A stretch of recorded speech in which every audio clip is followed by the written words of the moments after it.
Hechos 19, en el versículo 8. Y entrando Pablo en la sinagoga, habló con denuedo por espacio de 3 meses, discutiendo y persuadiendo acerca del reino de Dios. Pablo continúa lo que Jesucristo inicia. Pablo sigue con la misión de Jesucristo: anunciar el reino de Dios, establecer el reino de Dios en los corazones.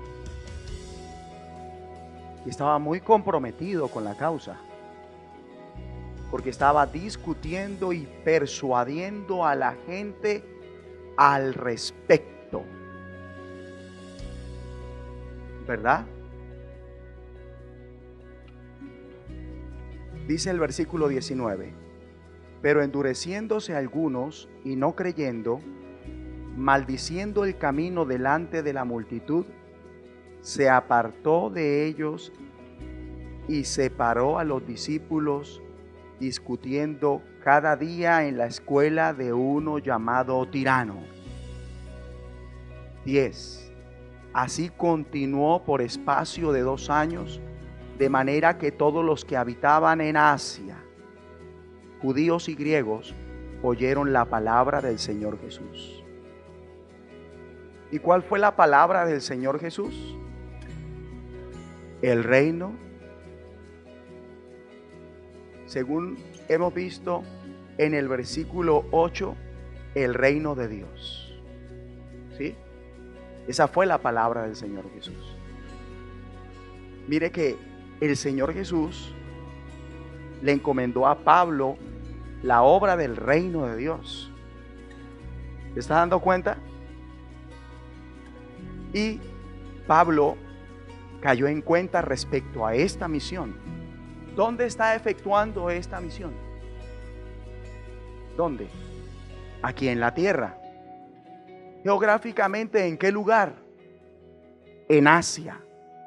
Y yo pregunto, ¿Asia es una ciudad de Israel? Asia es gentil.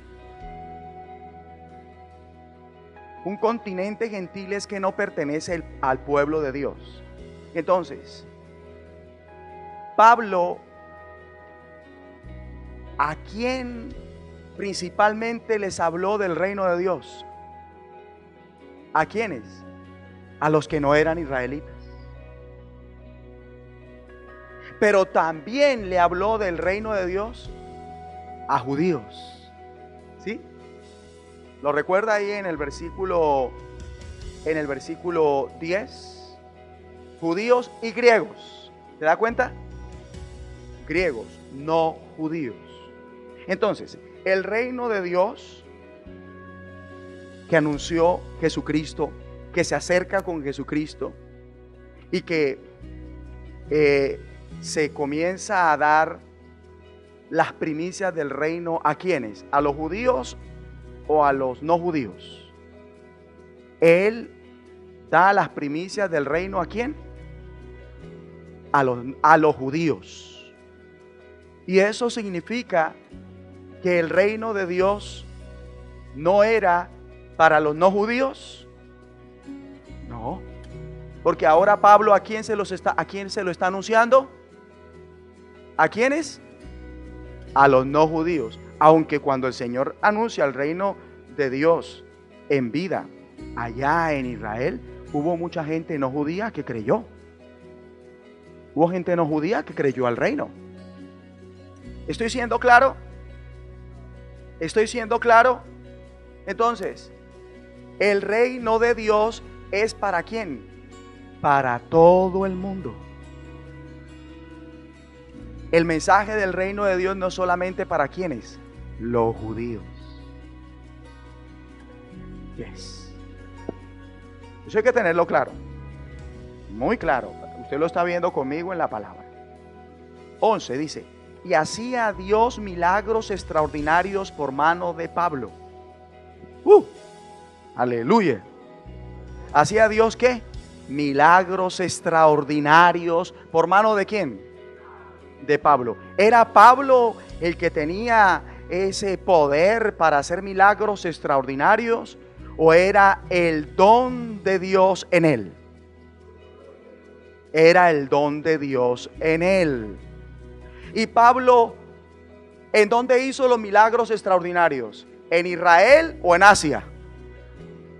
Entonces, ¿los milagros extraordinarios son solamente para los judíos o también para los no judíos? Los milagros extraordinarios del Señor vemos que pasan fronteras. Amén. Ahora, Pablo, él dice en su carta, en la primera carta a los Corintios, en el capítulo 15, versículo 8, que él es de los apóstoles el último. O sea que el ministerio apostólico se cierra ¿con quién? Con Pablo. ¿Hay apóstoles hoy como Pablo? ¿Hay apóstoles hoy? No. Hay apóstoles, pero en un grado muy bajo. ¿Sí? Si es que queremos de alguna manera llamarlo así, porque apóstol es un enviado. Pero ya no al nivel de ¿quién? De Pablo. ¿Quedó claro? ¿Dónde hizo milagros extraordinarios Pablo? En Asia. Ahora, por el hecho de que los apóstoles tengan el don de hacer milagros y con él, con Pablo, se acaba el ministerio apostólico de ese calibre, de los 12, y siendo él el último, ¿deben cesar los milagros? No deben cesar, porque Pablo fue el que le escribió a una iglesia gentil, a una iglesia que no era judía, a un pueblo que creyó en Jesucristo. En su primera carta a los Corintios, capítulo 12, allá en su casa puede estudiar el versículo 2, y dice la palabra que Pablo les escribe reconociendo que ellos son gentiles, y enseguida les dice los dones que Dios ha dado a la iglesia, así no sea judía. Y dentro de los dones que le dio, primer libro de Corintios 12, 9 y 10, le dio el don, el Espíritu Santo da a la iglesia el don de hacer milagros, el don de sanidades. ¿Están viendo el punto? ¿Están viendo el punto? Esto da a entender que los dones siguen, pero el ministerio apostólico se acaba, como, entre comillas, se acaba como el de Pablo y los demás, excepto Judas, ¿no? ¿Estoy siendo claro? ¿Estoy siendo claro? Perfecto. Entonces, los dones siguen de manera tal que los milagros, las sanidades, el Señor las sigue haciendo, porque eso es parte de su plan de gobierno aquí en la tierra al traer su reino. Termino con esto. Versículo 12. De tal manera que aún se llevaban a los enfermos los paños o delantales de su cuerpo, y las enfermedades se iban de ellos, y los espíritus malos salían. Yo no sé si Pablo, al ver tanta necesidad en la gente de ser sana y liberada, tal vez se le ocurrió, no sé si fue así, se le ocurrió la idea de decir: hombre, llévele este pañuelo, llévele este paño que yo tengo, y vaya y póngaselo al enfermo y él va a quedar sano. O llévele este manto que yo tengo y écheselo al que está atormentado por espíritus malos y él va a ser liberado. No sé, como pudo haber sido, la fe que había en la gente era tal y creían tanto en el reino de Dios que anunciaba Pablo, y en el poder que estaba sobre él, y en el don que él tenía de sanidad y de milagros, que le pedían aún su ropa y decían: mire, Pablo, si usted no puede ir, présteme un pañuelo suyo. Y yo sé que con este pañuelo voy a mi familiar enfermo, se lo pongo y él queda sano. Amén. No todos tienen esa fe. Y ahí es donde de usted depende si es sano de esa enfermedad. Porque yo puedo tener el don, pero debemos ponernos de acuerdo en la fe para que el Señor efectivamente lo sane.